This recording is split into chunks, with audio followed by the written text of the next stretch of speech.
नमस्कार, देवभूमि लाइव देख रहे हैं आप। आपके साथ मैं अभिषेक पांडे। बुलेटिन की शुरुआत करेंगे। आपको बता दें कि उत्तराखंड से इस वक्त की बड़ी जानकारी सामने आ रही है। आपको बताएं कि पुष्कर सिंह धामी सीएम चेहरा होंगे। बड़ी जानकारी, अहम जानकारी आपको दे रहे हैं। विधानसभा चुनाव में पुष्कर सिंह धामी होंगे सीएम का चेहरा।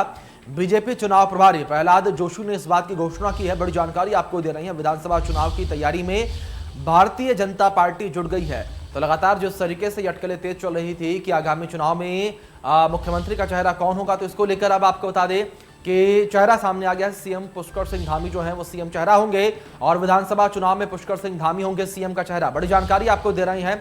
बीजेपी चुनाव प्रभारी प्रहलाद जोशी ने इस बात की घोषणा कर दी है कि आगामी चुनाव में पुष्कर सिंह धामी जो है सीएम का चेहरा होंगे और पुष्कर सिंह धामी के चेहरे पर ही आगामी विधानसभा चुनाव में भारतीय जनता पार्टी चुनाव लड़ेगी और पूरे दमखम के साथ भारतीय जनता पार्टी मैदान में उतरेगी। और वहीं दूसरी ओर आपको बता दें कि भारतीय जनता पार्टी की ओर से तैयारियां जो है चुनाव को लेकर वो शुरू कर दी गई हैं। तो बड़ी जानकारी, अहम जानकारी जो इस वक्त सामने आ रही है उत्तराखंड से आपको बता रही है। विधानसभा चुनाव में पुष्कर धामी होंगे सीएम का चेहरा। बड़ी जानकारी जो इस वक्त सामने आ रही है।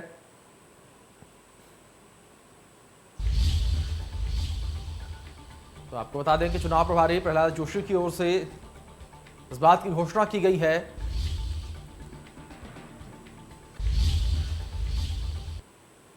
तो आपको बता दें कि पुष्कर सिंह धामी कौन है। 45 साल के पुष्कर सिंह धामी उत्तराखंड के 11वें मुख्यमंत्री हैं और 46 साल के धामी उत्तराखंड के सबसे कम उम्र के सीएम।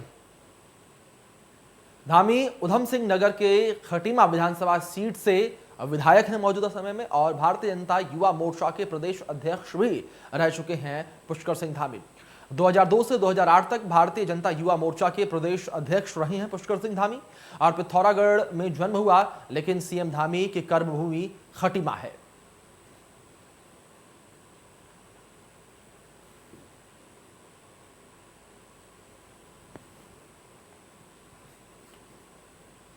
तो इसी बीच हमारे ब्यूरो चीफ प्रवीण हमारे साथ जुड़ गए हैं इस खबर पर अधिक जानकारी के साथ। लाइव उनका रुख कर लेते हैं। प्रवीण, जिस तरीके से यहाँ पर लगातार कयास लगाए जा रहे थे कि जब आगामी चुनाव आएंगे तो उनमें सीएम का चेहरा कौन होगा, इसको लेकर लगातार सवालिया निशान खड़े किए जा रहे थे, लेकिन अब जिस तरीके से चुनाव प्रभारी प्रहलाद जोशी की ओर से इस बात का ऐलान कर दिया गया है कि 2022 में पुष्कर सिंह धामी के चेहरे पर ही भारतीय जनता पार्टी उत्तराखंड में चुनाव लड़ेगी। कितना फायदा इसको मिलता हुआ दिखाई देगा आपको लगता है भारतीय जनता पार्टी को?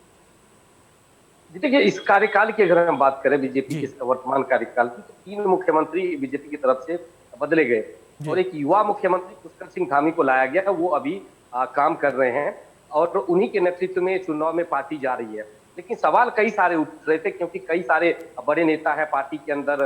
हरक सिंह रावत हैं, इसके अलावा यशपाल आर्य हैं, पुराने नेता जो हैं मुख्यमंत्री हैं, त्रिवेंद्र सिंह रावत हैं, डॉक्टर निशंक हैं। तो तमाम ऐसे बड़े नेता हैं जिनको लेकर तमाम बातें हो रही थी कि चुनाव जीतने के बाद कोई और भी मुख्यमंत्री बनाए जा सकते, पुष्कर सिंह धामी पीछे भी उनको धकेले जा सकते हैं। लेकिन आज जो चुनाव प्रभारी हैं बीजेपी के प्रहलाद जोशी, उन्होंने साफ कर दिया कि क्योंकि युवा चेहरे हैं और पार्टी भविष्य की तरफ देख रही है और पार्टी चाहती है कि युवाओं के साथ आगे बढ़ा जाए और पुष्कर सिंह धामी के नेतृत्व में और उसके चेहरे पर हम जनता के बीच जाएंगे और पूरी तरह से हम आश्वस्त हैं कि चुनाव जीत कर आएंगे। ये कहना है प्रहलाद जोशी का। और उनका ये भी कहना है कि हम अगर हमारी सरकार आगे बनती है तब भी किसी भी स्थिति में, चाहे किसी भी परिस्थिति हो, वैसी स्थिति में भी हमारे जो मुख्यमंत्री होंगे वो पुष्कर सिंह धामी होंगे। तो तकरीबन स्थिति साफ हो गई है।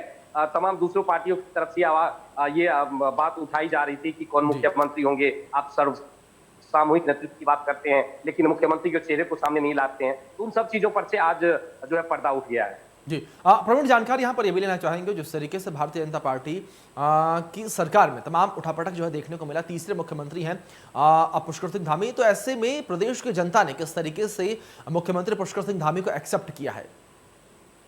ये देखिए, जितने भी मुख्यमंत्री आते हैं, जितने भी लीडर होते हैं, उनके काम करने का अपना अपना स्टाइल होता है। और पुष्कर सिंह धामी जमीन से जुड़े हुए नेता है। वो छात्र राजनीति से उठकर युवा राजनीति पार्टी में और अलग अलग जगह पर काम करते रहे, तो उनकी अपनी पार्टी में एक्सेप्टेंस भी है और पार्टी के सभी लोगों से उनका जुड़ाव भी है, व्यक्तिगत जुड़ाव है। क्योंकि वो धरातल से उठ के आए हैं, इसलिए हर कोई उनको जानता है, हर किसी के मिजाज को पुष्कर सिंह धामी जानते हैं। इसलिए पार्टी को उम्मीद है कि वो बेहतर तरीके से जिस तरह से अभी काम कर रहे हैं, बेहतर कुछ ही महीनों में उन्होंने दिखाया है कि किस तरह से काम करने का उनका अंदाज है।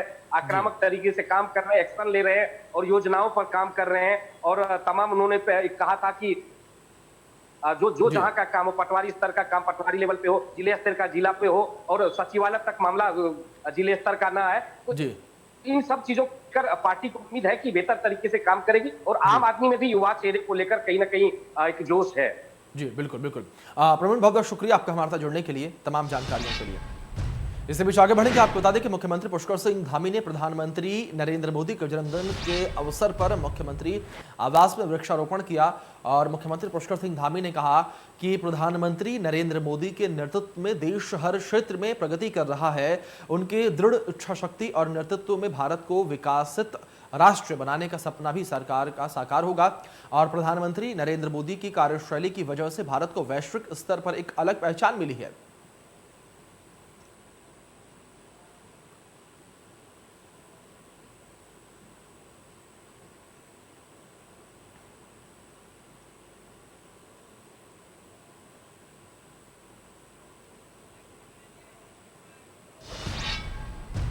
सीएम धामी ने प्रधानमंत्री नरेंद्र मोदी के जन्मदिन के अवसर पर मुख्यमंत्री आवास में वृक्षारोपण किया और देहरादून के डालनावाल स्थित कोरोनेशनल अस्पताल में मरीजों को फल बांटे। ये आपकी टीवी स्क्रीन पर दो तस्वीरें आप दिखा रहे हैं। पहले तस्वीर में सीएम धामी ने वृक्षारोपण किया, जबकि दूसरी तस्वीर में सीएम ने कोरोनेशनल अस्पताल में पहुंचकर मरीजों को फल वितरित किए। और इस दौरान आपको बता दें कि मुख्यमंत्री पुष्कर सिंह धामी ने कहा, साथ ही चुनाव प्रभारी प्रहलाद जोशी, प्रदेश प्रभारी दुष्यंत कुमार गौतम, केंद्रीय मंत्री अजय भट्ट और स्वास्थ्य मंत्री डॉक्टर धन सिंह रावत भी उनके साथ मौजूद रहे। तस्वीर आपके स्क्रीन पर, दोनों ही तस्वीर आप देख रहे हैं किस तरीके से पीएम के जन्मदिन के अवसर पर यहां पर वृक्षारोपण कार्यक्रम किया गया और वहीं दूसरी ओर अस्पताल में किस तरीके से मरीजों को फल वितरित किए गए।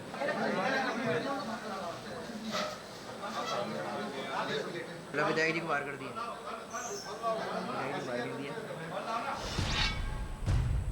तो उत्तराखंड के मुख्यमंत्री पुष्कर सिंह धामी ने प्रधानमंत्री नरेंद्र मोदी को ट्वीट करते हुए बधाई दी। उन्होंने लिखा कि आपके कुशल नेतृत्व में आत्मनिर्भर एवं समृद्ध भारत के संकल्प के साथ देश एक सशक्त राष्ट्र बनने की ओर अग्रसर है।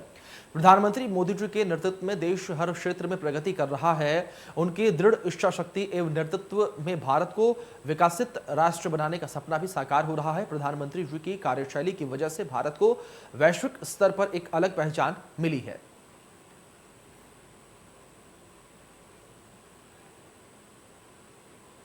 चलिए आगे बढ़ेंगे, आपको बता दें कि मसूरी में प्रधानमंत्री नरेंद्र मोदी के 71वें जन्मदिवस के अवसर पर मसूरी भाजपा मंडल द्वारा सेवा दिवस के रूप में मनाया गया। और मसूरी एमपीजी कॉलेज के सभागार में आयोजित कार्यक्रम में मुख्य अतिथि कैबिनेट मंत्री गणेश जोशी द्वारा नरेंद्र मोदी की तस्वीर पर तिलक लगाकर उनके दीर्घायु की कामना की गई। इस मौके पर बच्चों और लोगों को जूस और फल वितरित किए गए। गणेश जोशी ने कहा कि प्रधानमंत्री नरेंद्र मोदी द्वारा लगातार देश के विकास के लिए काम किए जा रहे हैं। विश्वकर्मा दिवस भी है और आज देश के प्रधानमंत्री नरेंद्र मोदी जी का 71वां जन्मदिवस है। पूरे देश के अंदर आम जनमानस हो, भारतीय जनता पार्टी के कार्यकर्ता हो, बड़े जोर शोर से हम उसको मना रहे हैं। सुबह हमने पूजा अर्चना करके उनके दीर्घायु की कामना की, जगह जगह वृक्षारोपण हुए और उसके बाद हमने, क्योंकि मोदी जी अपना जन्मदिन नहीं मनाते हैं, वो कहते हैं कि साहब मैं ये जो केक काटना, ये करना, ये तो विदेशी संस्कृति है, इसीलिए हमने भी सुबह पूजा अर्चना करके उनकी दीर्घायु की कामना की।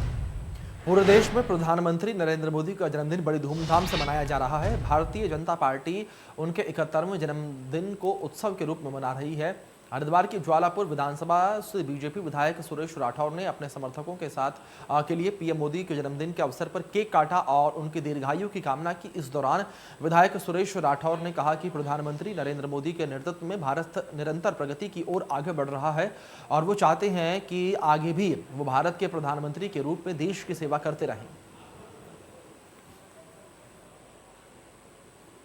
प्रधानमंत्री नरेंद्र मोदी का आज 71वां जन्मदिन है और पूरे देश में बहुत धूमधाम के साथ नरेंद्र मोदी का जन्मदिन मनाया जा रहा है। हम इस समय हरिद्वार में मौजूद हैं। ये हरिद्वार का निःशुल्क वैक्सीनेशन सेंटर है और हरिद्वार में बीजेपी जो कार्यकर्ता हैं वो एक सेवा भाव में आज इस वैक्सीनेशन डे को जन्मदिन के रूप में मना रहे हैं। और आज जो उनके द्वारा लक्ष्य रखा गया है पूरे जनपद में 50,000 वैक्सीनेशन लगाए जाने का, जो जिला भाजपा यहाँ कमेटी है उनके द्वारा ये लक्ष्य यहाँ पर रखा गया है। सभी बूथों पे जाके, केंद्रों पे जाके जो बीजेपी कार्यकर्ता हैं वो लोगों को जागरूक कर रहे हैं और वैक्सीनेशन को लेकर उन्हें प्रेरित कर रहे हैं। तो ये ऋषिकुल का एक वैक्सीनेशन सेंटर है, लोग यहाँ भी पहुँचे हुए हैं और पहले यहाँ पर अपना रजिस्ट्रेशन करा रहे हैं। रजिस्ट्रेशन कराने के बाद यहाँ पर बाद में यहाँ पहुँचते हैं और यहाँ पर वैक्सीनेशन वो कराते हैं। तो अभी ये वैक्सीनेशन चल रहा है और एक मिनट इनसे बात करते हैं।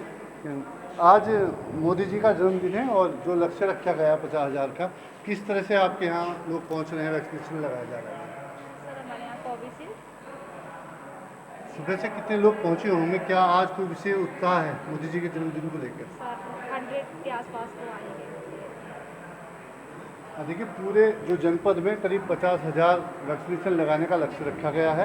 ये एक सेंटर है, ऋषिकुल वैक्सीनेशन सेंटर है। इसके अलावा पूरे जनपद में सेंटर बनाए गए हैं और जो बीजेपी कार्यकर्ता हैं वो सभी बूथों पर जाकर, सभी सेंटरों पर जाकर लोगों को प्रेरित कर रहे हैं कि ज़्यादा से ज़्यादा वैक्सीनेशन लगाया जाए। और जो आज मोदी जी का जन्मदिन है वो एक लक्ष्य लिया गया है सेवा भाव की 50,000 वैक्सीनेशन जनपद हरिद्वार में कराई जानी है। और इसी रूप में सेवा भाव के रूप में आज बीजेपी के कार्यकर्ता मोदी जी के जन्मदिन को हरिद्वार में मना रहे हैं। धर्मेंद्र चौधरी, इंडिया। खबर नैनीताल से, जहां पर चारधाम यात्रा पर सबसे बड़ी खबर सामने आ रही है। आपको बता दें कि हाईकोर्ट ने चारधाम यात्रा पर लगी रोक को हटा दिया है। मुख्य न्यायाधीश RS चौहान की बेंच ने सुनवाई की और केदारनाथ धाम में रोज 800 और श्रद्धालु जो हैं उन्हें जाने की इजाजत दी गई है और बद्रीनाथ धाम में रोजाना 1200 श्रद्धालुओं को दर्शन करने की अनुमति दी गई है। गंगोत्री में रोज 600, यमुनोत्री में 400 भक्त जो हैं वो दर्शन कर सकेंगे। कोविड-19 नेगेटिव रिपोर्ट और वैक्सीन सर्टिफिकेट लाना अनिवार्य होगा और किसी भी कुंड में स्नान नहीं कर सकेंगे श्रद्धालु। और यात्रा को लेकर पर्याप्त पुलिस फोर्स तैनात करने के निर्देश भी यहां पर दिए गए हैं। आपको बता दें कि जून 2021 में हाईकोर्ट ने यात्रा पर रोक लगा दी थी। कोविड को देखते हुए अधूरी तैयारी, स्वास्थ्य सुविधाओं की कमी को लेकर ये रोक लगाई गई थी। 10 सितंबर को उत्तराखंड सरकार ने हाईकोर्ट में याचिका दायर की थी। हाईकोर्ट से यात्रा से रोक हटवाने के लिए हाईकोर्ट पहुंची थी सरकार और चारधाम यात्रा शुरू करने को लेकर तीर्थ पुरोहित कर रहे थे आंदोलन और व्यापारी संगठन यात्रा शुरू करने की लगातार गुहार लगा रहे थे। और अक्टूबर-नवंबर में शीतकालीन के लिए बंद हो जाएंगे कपाट। इस साल अप्रैल-मई में खुले थे चारों धामों के कपाट। तीर्थयात्रियों को दर्शन की अनुमति दी गई है।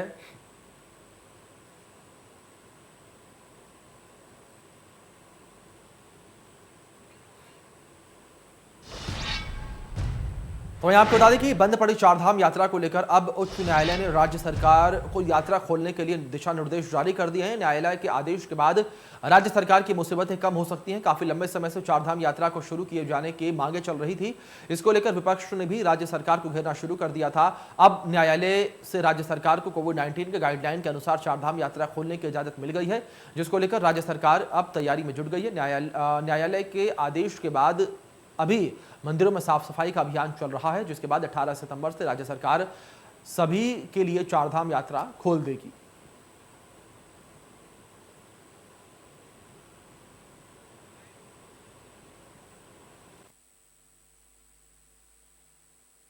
हम जल्द से जल्द कर रहे हैं, उसमें कोई ऐसी बात नहीं है। अभी सफाई इत्यादि की व्यवस्था होने के बाद तत्काल हमारा पहला लक्ष्य है। हम बहुत दिनों से प्रयास कर रहे थे और कल ये दिन आया। माननीय न्यायालय ने हमारे प्रस्ताव पर सहमति दी है। माननीय न्यायालय ने उसको चलाने की अनुमति प्रदान की है। तो हम जल्द से जल्द चाहते हैं कि यात्रा चालू हो, क्योंकि यात्रा का बहुत कम समय बचा हुआ है।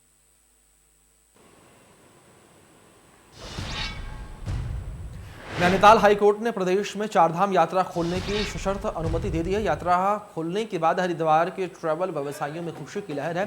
लंबे समय से ट्रैवल और होटल व्यवसायी यात्रा खोले जाने की मांग कर रहे थे। चारधाम यात्रा खोले जाने पर उत्साहित ट्रैवल व्यवसायियों ने एक दूसरे को मिठाई खिलाकर खुशी का इजहार किया और ढोल की थाप पर भी व्यापारी थिरकते हुए नजर आए और पर्यटन व्यवसाय से जुड़े व्यवसायियों का कहना है कि पिछले 2 सालों से यात्रा ठप पड़ी थी, जिसकी वजह से पर्यटन व्यवसाय की कमर टूट गई है और अब अगर यात्रा सुचारू होगी तो पर्यटन व्यवसाय को जरूर राहत मिलेगी।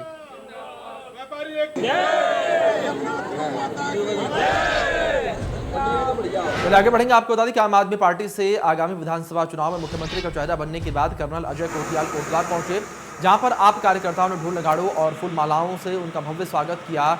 इस दौरान कई लोगों ने आम आदमी पार्टी की सदस्यता भी ली और इस दौरान कर्नल अजय कोटियाल द्वारा भाजपा और कांग्रेस पर जमकर हमला बोला गया। उन्होंने कहा कि जैसे ही आम आदमी पार्टी घोषणा करती है वैसे ही दोनों दल आम आदमी पार्टी पर हमला शुरू कर देते हैं। उन्होंने जनता को संबोधित करते हुए कहा कि दिल्ली की तर्ज पर प्रदेश में काम होंगे और बेहतर स्वास्थ्य सेवा, बेहतर शिक्षा और भ्रष्टाचार मुक्त सरकार देकर प्रदेश को अग्रणीय राज्य में शामिल करना है।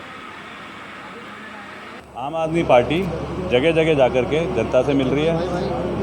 आम आदमी पार्टी के जो जितने भी कार्यकर्ता हैं वो जनता को समझा रही है कि हमारे जब हम सरकार में आएंगे तो हम किस तरीके से जो बोल रहे हैं उत्तराखंड का नवनिर्माण उसे कैसे करेंगे। उसी सिलसिले में मैं भी सब जगह घूम रहा हूँ। कल मैं कुमाऊं रीजन में था, उसके बाद आज मैं गया था चौबट्टा खाल विधानसभा में, अभी शाम को यहाँ पे आ रखा हूँ। यही मकसद है कि जितना ज़्यादा हम जनता से मिलेंगे और उनसे समझेंगे कि क्या वो मुद्दे हैं जिनको वो इम्पोर्टेंट समझते हैं, उन मुद्दों को हम प्रायोरिटी दे करके अपने मैनिफेस्टो में डालें।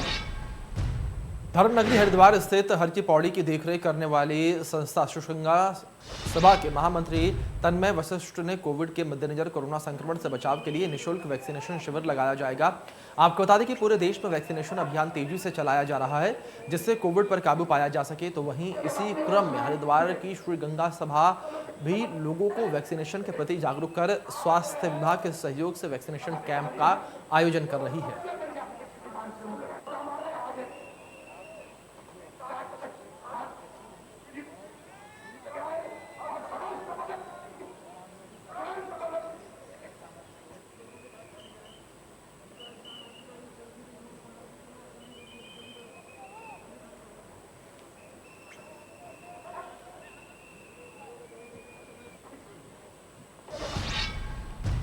जैसे जैसे विधानसभा चुनाव 2022 नजदीक आ रही हैं, हर पार्टी के नेता जन प्रचार में जुट गए हैं। इस बार आपको बता रहे हैं कि यमुनोत्री विधानसभा सीट की 2012 की जनगणना के अनुसार इस विधानसभा में 61.86% मतदाता थे और उत्तराखंड राज्य बनने के बाद यूकेडी से प्रीतम सिंह चुनाव जीते थे।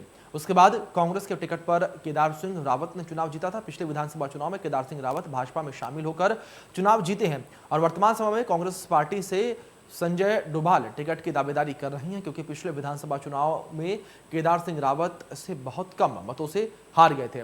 इसके साथ ही जिला पंचायत अध्यक्ष दीपक विजलवाण भी इस सीट पर अपनी दावेदारी कर रही हैं। वहीं तीनों नेताओं से बात कर तो उनका कहना है कि चुनाव को रणनीति तैयार कर रही हैं।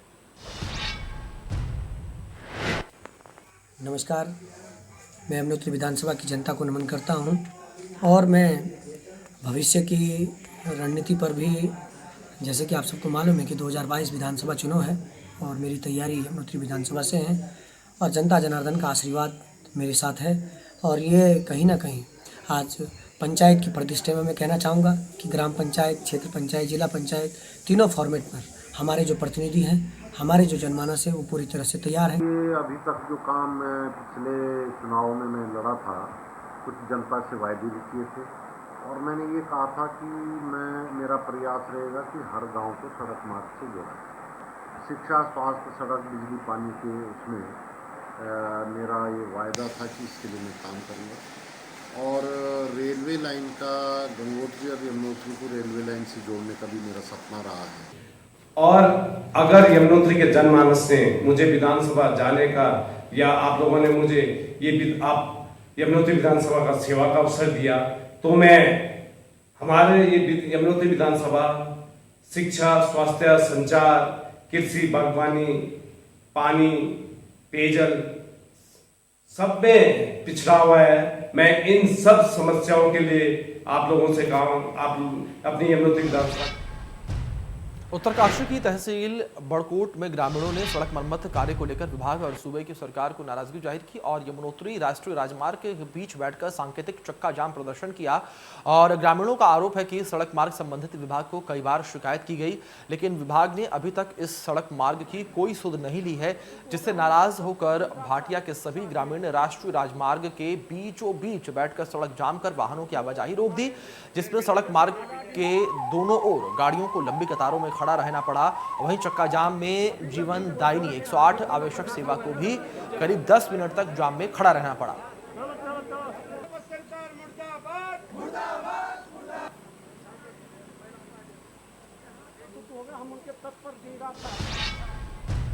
खुद को पुलिसकर्मी बताकर एक टप्पेबाज ज्वेलर्स की दुकान से लाखों रुपए के आभूषण लेकर फरार हो गया और सूचना पर पुलिस ने जांच पड़ताल शुरू कर दी।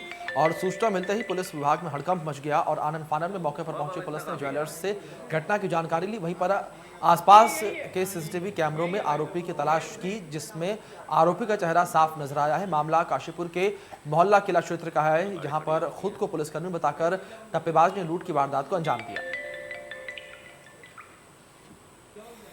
काफी है।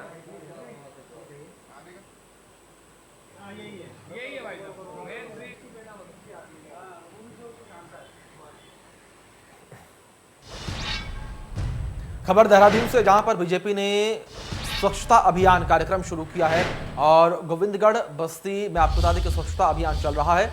स्वच्छता अभियान में सीएम धामी भी शामिल हुए, चुनाव प्रभारी प्रहलाद जोशी और सह प्रभारी भी इस अभियान में शामिल हुए। तो गोविंदगढ़ बस्ती में आपको बता दें कि यह स्वच्छता अभियान चल रहा है, तस्वीरें भी आप देख सकते हैं। स्वच्छता अभियान में सीएम धामी भी शामिल हुए और चुनाव प्रभारी प्रहलाद जोशी और सह प्रभारी भी इस कार्यक्रम में शामिल हुए। बीजेपी ने शुरू किया है स्वच्छता अभियान कार्यक्रम और इस अभियान के तस्वीरें भी आप देख सकते हैं किस तरीके से स्वच्छता अभियान कार्यक्रम की शुरुआत की गई है। किस तरीके से सीएम धामी भी इस कार्यक्रम में शामिल हुए और पार्टी के तमाम कार्यकर्ता भी इस कार्यक्रम में शामिल हुए।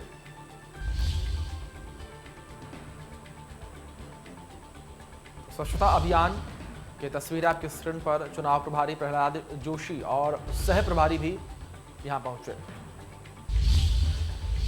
उत्तराखंड में मौसम ने मिजाज बदल लिया है, बड़ी जानकारी आपको दे रहे हैं। उत्तरकाशी के पुरोला में हल्की बूंदाबांदी देखने को मिली है। गंगोत्री यमुनोत्री में काले बादल छाए हुए हैं। गंगोत्री राष्ट्रीय राजमार्ग का आवागमन शुरू हो गया है। यमुनोत्री राष्ट्रीय राजमार्ग का यातायात जो है सुचारू रूप से चालू है।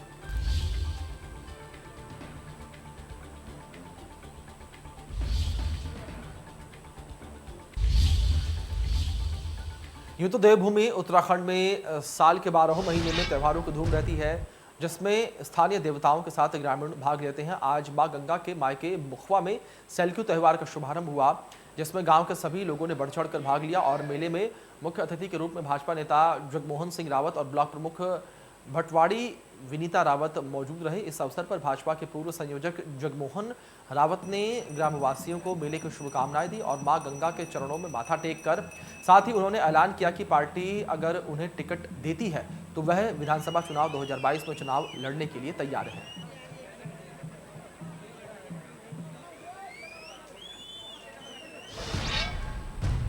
विश्व प्रसिद्ध जिम कॉर्बेट नेशनल पार्क में बाघों के साथ ही की भी कई वन्यजीव पाए जाते हैं, जिनको देखने के लिए देश विदेश से पर्यटक हर साल कॉर्बेट पहुंचते हैं और इन जिमों का जैव विविधता भी अहम योगदान है। उन्हीं में से एक तितली है। कॉर्बेट टाइगर रिजर्व और उसके आसपास के जंगलों में लगभग तितलियों की 200 प्रजातियां पाई जाती हैं।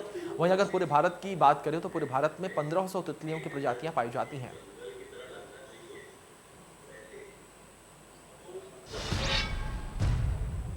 इसी के साथ फिलहाल बुलेटिन में इतना ही। तमाम बड़ी अपडेट्स के लिए बने रहिए इंडिया न्यूज के साथ।